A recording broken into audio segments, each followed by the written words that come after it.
¿Qué es un género discursivo? Parte 2. Estuvimos viendo la vez anterior qué era un género discursivo y vimos la definición. Dijimos que género discursivo es la utilización del lenguaje para lograr un fin determinado.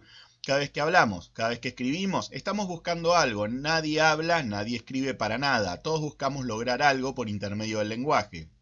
Quiere decir que cada vez que usamos el lenguaje tenemos un objetivo y según el objetivo que tengamos, el lenguaje se va a acomodar, se va a ordenar de una u otra manera.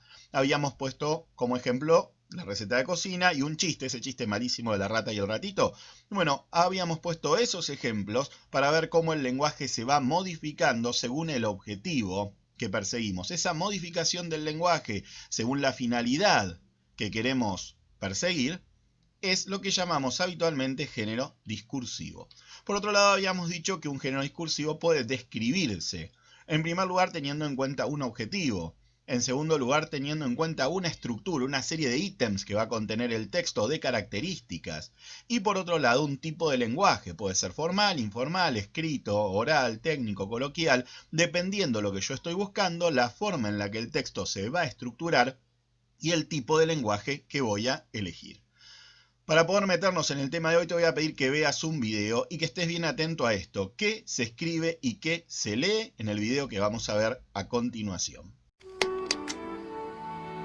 Querido vecino.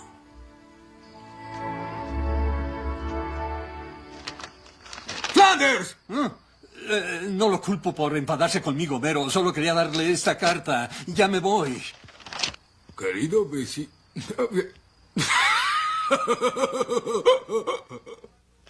Eres mi hermano. Te amo. Y sin embargo, siento una gran pena en mi seno. Mi seno. Esperen, hay más. Esto es horrible. Un hombre abre el corazón y ustedes se burlan de él. Vecinos por siempre. Ned Flanders. ¡De fábula! ¡Dedo del seno otra vez, papá! Bueno, un momento. Seno. ¿Bart? Ojalá esta familia fuera tan unida como la Flanders. Está bien, tienes razón, vamos a hacer algo juntos. ¿Qué les parece? Un juego de golf miniatura seguido de una ronda de leches malteadas de chocolate. ¡Maravilloso! Yo iba a lavarme el cabello. ¿Qué se lee y qué se escribe en este fragmento de Los Simpson? Básicamente una carta, la carta de disculpa de Flanders, y Homero la lee varias veces simplemente para burlarse del bueno de Flanders. ¿Se acuerdan cómo termina este episodio? El final de este episodio es genial, no se los voy a contar, búsquenlo porque está sensacional.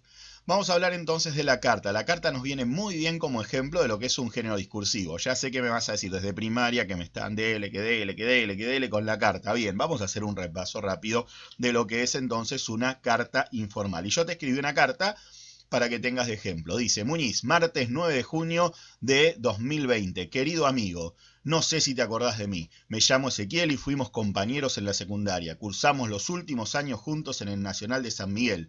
Yo era el que siempre se sentaba atrás, el calladito que estaba de novio con la chica más linda. Hasta que un día se fue con vos. ¿Ahora sí te acordás? ¡Ah, cuántos recuerdos hermosos! Pienso en vos con frecuencia. Siempre. Cada hora. Cada minuto. Te mando un abrazo. Firmado Ezequiel. Postdata. ¿Te dije que el otro día te vi saliendo de tu casa? Una carta. Cuando te sentás a escribir una carta, yo sé que me vas a decir, ya nadie escribe cartas, bueno, pero escribimos mails o escribimos mensajes, y de todas maneras, cartas informales tal vez cada vez escribimos menos, pero alguna carta de amor siempre hay que escribir y vale la pena saber cómo hacerlo bien, a no pasar vergüenza con tu chico o con tu chica. Carta informal entonces. ¿Para qué escribimos una carta informal? ¿Para qué se escribe una carta informal? ¿Cuál es el objetivo de escribir una carta informal? Bueno, enviar un mensaje por escrito. Puede ser un pedido de disculpas, como en el caso de Flanders. Puede ser una carta de amor. Puede ser porque simplemente quiero quejarme por algo. Es decir, hay muchísimos motivos por los que puedo escribir una carta informal. La característica particular es que la carta informal siempre va redactada hacia un conocido, hacia alguien que considero un igual, por eso el tratamiento siempre va a ser informal. Ahora vamos a la siguiente pregunta. ¿Cómo se escribe? ¿Cómo se estructura? ¿Cuáles son los distintos elementos que componen una carta? Y ahí sí vamos a ir paso por paso.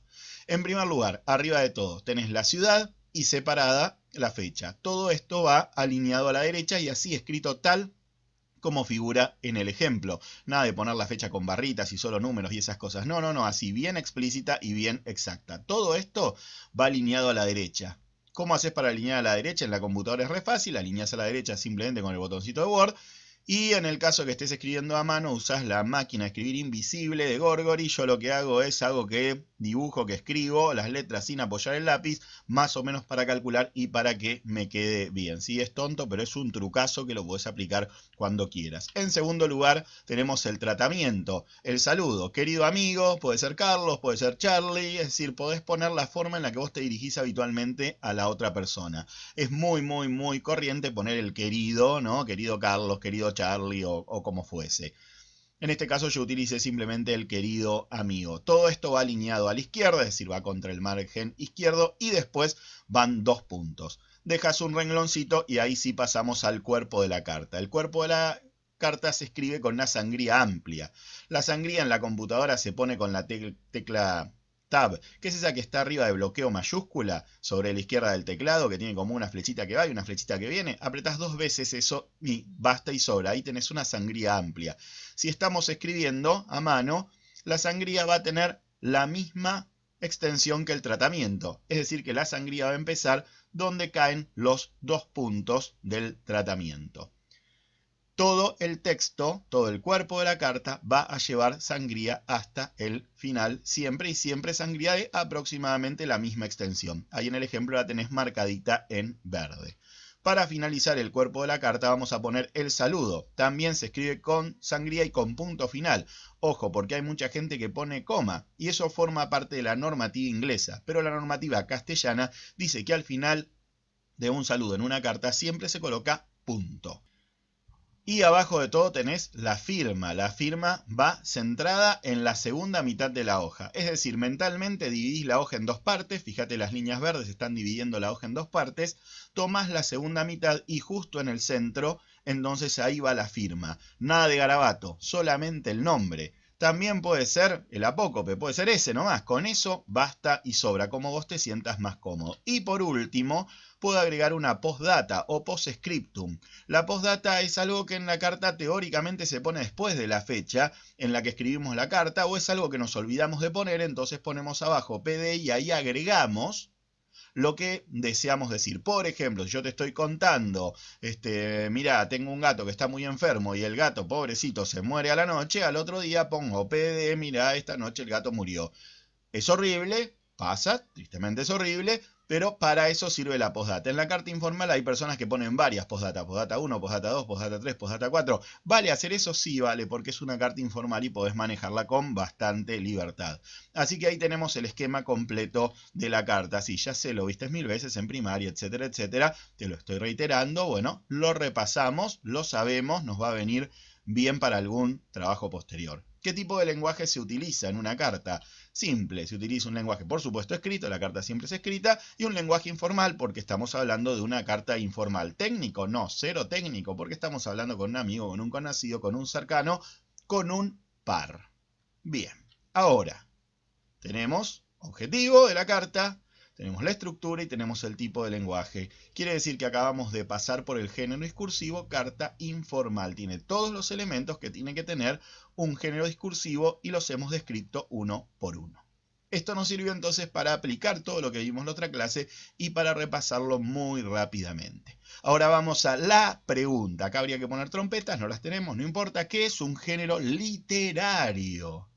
Y esta es la pregunta a la que queríamos llegar desde el principio. Definición de género literario. Es la utilización del lenguaje para lograr un hecho artístico o de pretensión artística. Por ahí vos querés hacer algo artístico, pero no te sale. Lo que importa, como dicen, es la intención y eso lo va a convertir en parte de esto que es el género literario. El género literario intenta utilizar el lenguaje con una finalidad artística. También puede ser vinculada con el entretenimiento. Puede ser que quiera escribir no para hacer arte, sino para entretener. Y ahí también estamos un poquito vinculados con el género literario. Vamos a ver cuáles son los tres principales géneros literarios. A mí me gusta pensar que son tres porque me parece que es más fácil de manejar. Hay algunos que dicen que son más, otros que son menos. Yo voy a ir a lo clásico, lo estándar, a los tres principales. Para descubrir cuáles son los tres principales géneros literarios, te propongo que veamos unos fragmentitos chiquititos de video. ¿Qué géneros literarios conocen? ¿Qué géneros literarios conocemos? Para poder descubrir o para poder responder esta pregunta, te propongo que veamos unos fragmentitos de video bien cortitos. Y mientras que los vemos, vamos a pensar en esto. ¿Cuál es el género literario que va a aparecer representado en este fragmento de video que vamos a ver? ¡Momento! Usted es el hombre que lee cuentos a los niños enfermos en el hospital. ¿Y solo él era mi amigo de verdad? Firulais. No. Una palabra más y el eco se va a oír en lo más recóndito de tu cuerpo. Homero, tal vez te divertirías más con Moe hoy. Ay, por alguna razón Moe siempre cierra los miércoles. Entonces se dieron cuenta de que ya no eran niñas pequeñas, sino mujercitas. ¿Y descubriste cuál es el género literario? Bueno, acá lo tenés a Moe. Y Moe está leyendo, está contando, está narrando. Y ahí tenés el primer género. Género narrativo. El género narrativo es el primero de los géneros literarios. Es el primero históricamente en surgir y es tal vez uno de los más importantes. Porque nos pasamos la vida contando, nos gusta que nos cuenten historias, las escuchamos desde chiquitos y también en la escuela, gente como yo, los obliga a leer. Y como estamos obligados a leer, muchas veces leemos cuentos y novelas que todos pertenecen a este hermoso género narrativo. Entonces, género narrativo, ¿cuál es el objetivo? Contar una historia. Y ahí lo tenemos a Moe contando una historia. De hecho, contando varias historias, una a la nenita, otra a estos pobres hombres que están ahí en el lugar. Género narrativo. Primer género entonces de los tres que vamos a ver, género narrativo. Vamos al que sigue. De nuevo vemos el video y prestamos atención a esto. ¿Cuál es el género literario que aparece en este video? Lisa, ¿a ti te gusta la tarea? ¿Quieres llenarme esta forma? Bueno, si escuchas el poema que escribí. ¡Uy! Está bien. Meditación sobre los 8 años de Lisa Simpson. Yo tuve un gato llamado Paco, que murió y murió. Mamá dijo que dormía. Mentía. ¿Por qué? ¿Por qué murió mi gato? ¿Por qué no me dieron mejor un zapato? Yo tuve un pez llamado Alfredo, que murió. Olvídalo. Bueno, lo que Lisa lee es un poema y el género dentro del que metemos a los poemas es el género lírico. Este es el género más difícil de definir, porque el género lírico se dice que intenta reflejar el mundo interior del poeta. Después lo vamos a explicar mejor, pero ahora vamos a tratar de simplificarlo. Cada uno de nosotros ve las cosas de determinada manera. Todos estamos de acuerdo en ciertas cosas que son comunes para todos, pero según la experiencia, según las cosas que te pasan, las palabras van a ir cambiando su significado. Cada palabra connota y denota. Esto quiere decir que si yo te digo, por ejemplo, la palabra amigo, todos entendemos que amigo es una persona con la que vos te sentís cómodo, te contás tus secretos y todo. Pero si tu amigo te acaba de traicionar, yo te digo amigo y para vos esa palabra, además de querer decir lo que quiere decir para todos, te va a traer un recuerdo triste. Porque hace poco tu mejor amigo te traicionó. De manera tal que las palabras, como dice la poeta Alejandra Pizarnik, dicen lo que dicen y además dicen más. ¿Qué quiere decir? Que además, según nuestra emotividad y según nuestra experiencia, las palabras dicen otras cosas. Bien, sobre esas otras cosas es sobre lo que trabaja el poeta y sobre lo que trabaja el género lírico. Por eso decimos que el género lírico refleja el mundo interior. Vamos ahora al siguiente video. ¿Cuál es el género literario que se representa en este video? Y ahí vamos, les pido que presten atención de nuevo al video. Y ahora terminamos la velada con una representación completa de la vida de George Washington.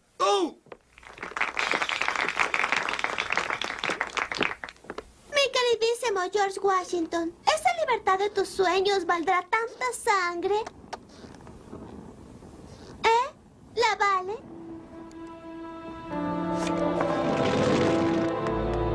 Querida señora, ¿pondría usted un precio al aire que respira o a la providencia que nos sostiene?